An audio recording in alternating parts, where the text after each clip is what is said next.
up? What do you think about the weather and the atmosphere? Yeah, it was beautiful out today. You know, beautiful is relative, and but it was beautiful.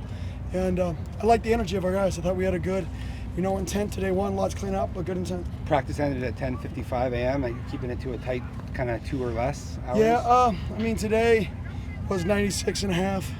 It was kind of what the plan was. We're trying to become more efficient with our time. Less time just standing, more time moving. And I'm sure you guys out here see a little bit more emphasis on getting to the next drill and just not having as much dead time. You've talked a lot about wanting to see a quarterback separate and kind of show that clearly on the field. But if you're, seeing that on day one, I don't know if you are or not, but if you are, how much do you want to let a sample size and consistency have a chance to show before taking steps? Day one, there's no pads on this football, right? This is a good, good exercise to get better from a perspective of knowing where to go with the ball, doing what you're supposed to do. But at the end of the day, quarterback play is when shit hits the fan. What do you do when shit hits the fan? How many turnovers do you have? How many fumbles do you have? How many sacks do you take that you shouldn't? Right? Those are the things that put quarterbacks in bad down and distances that make it hard to play quarterback. Hard to see when you're in moments. Coming back here for fall camp, were there any players that kind of popped off the page for you? It seemed like they really maximized their summer. I think there were a bunch. For me to go through a whole list wouldn't do everybody justice. But I think there were a bunch of guys who are putting themselves in a position that we're okay, we can count on this guy. So things evolved even since your last press conference of the 2022 high school grads, and none of them are out here now. But what do you think about that ruling, and is it possible that somebody might be back?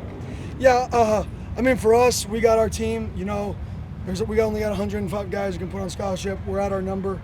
For the most part, we got one dude who's kind of in flux.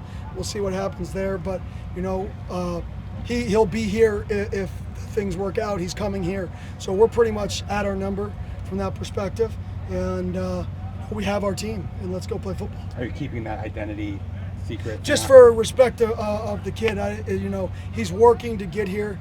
There's a dynamic that we can't really control, and hopefully it happens. Kenny, what does a successful August look like for this year's team specifically?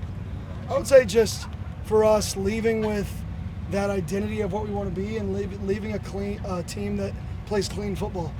We watch practice and it's clean. Right? There's not guys in the ground tripping. Right? There's not turnovers. If there is a turnover, it's a great tip ball, right, causing a pick, but we're not throwing the ball to the opponent.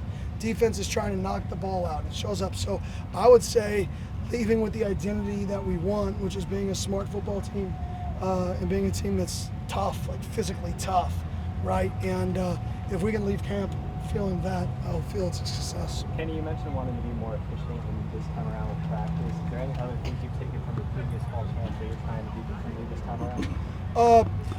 Well, just be more efficient. So, there's a bunch of things we're doing from that standpoint. I've alluded to it in the past.